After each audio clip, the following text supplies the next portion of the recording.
Yoshinobu Yamamoto, Jung-Hoo Lee, Yuki Matsui. These guys are all of heavy interest to a lot of teams, all including the Yankees. Okay, let's break down the Japanese posting fee system to see if there's going to be any additional cost that goes with their contracts when they eventually sign here. Let's get into this now.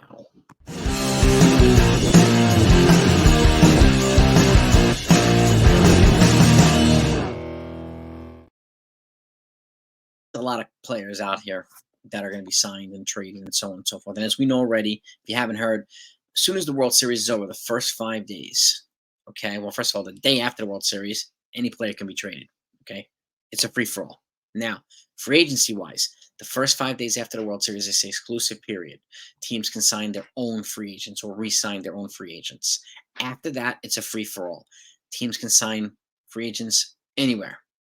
So, and there's going to be a lot of it. We know this. And we're also including the Japanese players. And there's a heavy interest in a lot of Japanese players. So, and we'll get into this as well. But I want to break down this for you so that you have a thorough understanding of what it's going to require on top of a contract if a player is eligible in the criteria. And there is a criteria that I'm going to go over with you. Okay. Now, if you're a fan and you just want to have a thorough knowledge of stuff that's going on in the offseason, free agency, trades, international, anything else, especially if you're a Yankee fan and you haven't subscribed to this channel, just hit that red button. Okay. And if you do hit the red button, hit the notification bell as well. That way I can make sure that you're one of the first people to get the intel as it comes in, because I'm going to go through every free agent signing that happens. Okay. And not only that, but I thank you for supporting the channel. I thank you for that. It means the world. Okay. But now let's get into this. A couple of things here. Okay. Here's some criteria, and I have it written down here. I went over the Japanese posting fee system. And so those that do not have 9 years of professional baseball experience to become an unrestricted free agent and to be posted in MLB by the time he's 25. Okay. Player has to be 25 and have 9 years of professional experience. That's starting pretty young. Okay. But again, Cuban players, Dominican players, they do that too. So they have to have 9 years and be 25 years old to not to be subject to a posting fee. If they do, they're subject to a posting fee. Okay, you can be 25, but have certain less than 9 years of pro ball experience, you'll be subject to a posting fee. And I'm going to go over a couple of examples for you. Okay, it's kind of weird, but that's a lot of pro ball getting into 25. But then if you look at players like Soto, these guys got 6 years already in the majors, not including the minors and all these other years. So it is possible. Like Masahiro Tanaka, he had 7 years of pro ball when he was 25 before he was posted for the Yankees. Yoshinobu Yamamoto, he's 7 years of pro ball heading into his 25 season, which is this year. And therefore, he's going to require. I wasn't sure about this, actually, so I'm glad I did this. I didn't think he would be, but he will be subject to a posting fee. Okay, because he has 7 years of pro ball at 25 years old. So that's subject to a posting fee. And again, it's really, really hard. Like guys like Roki Sasaki and some of these other guys, that first baseman from Japan, they're all going to be subject to posting fees. Every single one of them right now. So now let's get into some more details for you, because I want you to have a thorough understanding of this, okay? Let's break down the posting fee levels. If the contract is signed of up to $25 million in value, this is a major league contract, then if the posting fee itself is 20% of that total contract value. If the contract is $25 million, then the posting fee is $5 million. Okay. If the contract is now between 25 and 50 million, then it's 20% of that first 25 million, just like above, and additionally 17.5% from between 25 and 50 million. So there's an additional fee after that. Say, now let me point out this caveat too before I go any further. The maximum posting fee nowadays, or now, is $20 million. So no matter how you can go to $1 billion, there's the maximum posting. It wasn't this way before with guys like Daisuke Matsuzaki and some of these other players. It was not that before. Okay, it is now.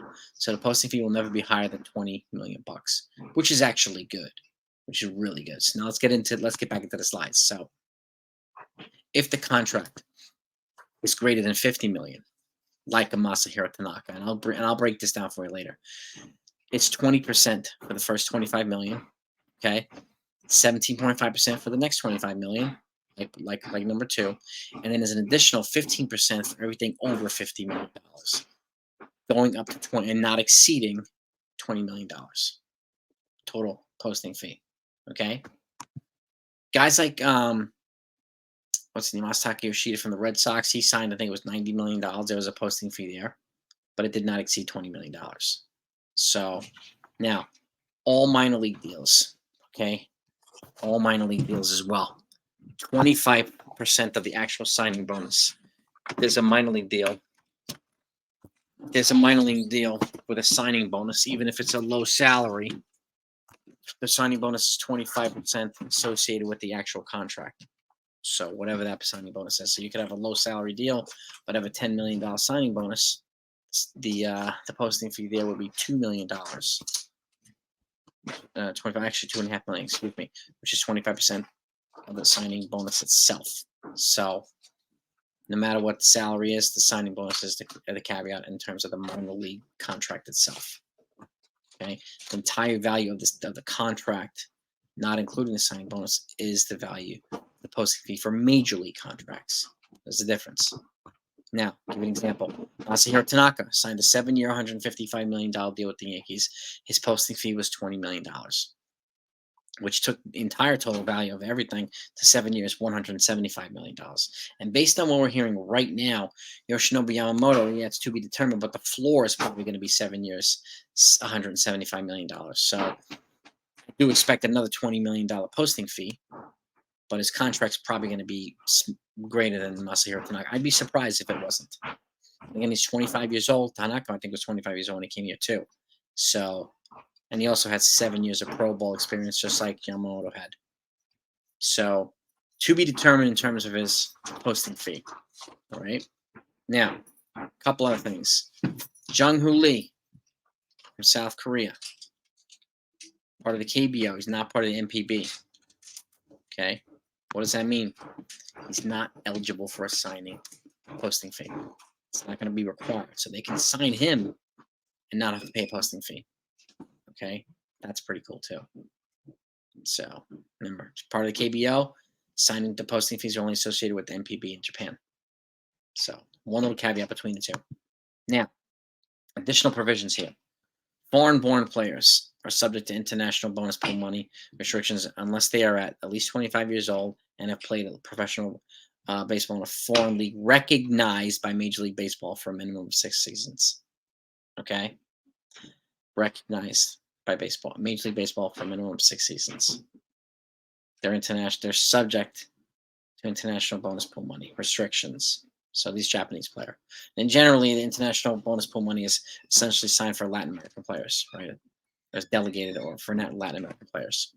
So, and recently under the 2017 and 21 collective bargaining agreement, each major league team has a cap between 4.75 and 5.75 million to spend on the non-exempt foreign-born player pool. Again, players, Dominican, Puerto Rican, everything else. You generally see the Yankees with about 5 million. You can actually acquire more money via trade. You can trade players, like if the Yankees trade Kyle Higashioka and get additional international money, they can do that via trading players. So that's another piece of this as well. And again, the international bonus pool money is allocated mostly to Latin American players. It's not the same as the Japanese posting fee system. And lastly, I'm going to point this out, Yuki Matsui. What about him? Posting fee is not required. Why? Because he's got 10 years of pro baseball experience in Japan, not 9. 10. So he surpassed that, and he's already of the age of 25. Older than that. So there will be no posting fee required. The Yankees want to bring him in as the closer or another reliever. They can do that. They can essentially get all 3 of these guys. They can get Lee, they can get Yamamoto, and they can get Yuki Matsui and only have to pay 1 posting fee and get all 3 of these guys. So think about that for a second. So they don't necessarily, and none of these guys come with qualifying offers. Posting fee is obviously additional money, but it's not the same thing as a qualifying offer where you're giving international money and draft picks to players like a Cody Bellinger. So there's differences, but I wanted to break that down for you so you have a better understanding. So, and believe me, once these happen, once these moves happen, I'll get it to you immediately, no matter who the team is, who the player is. So, hope you found this helpful. Have a great day, everybody. If anything else that comes out, you'll get it. Talk to you later.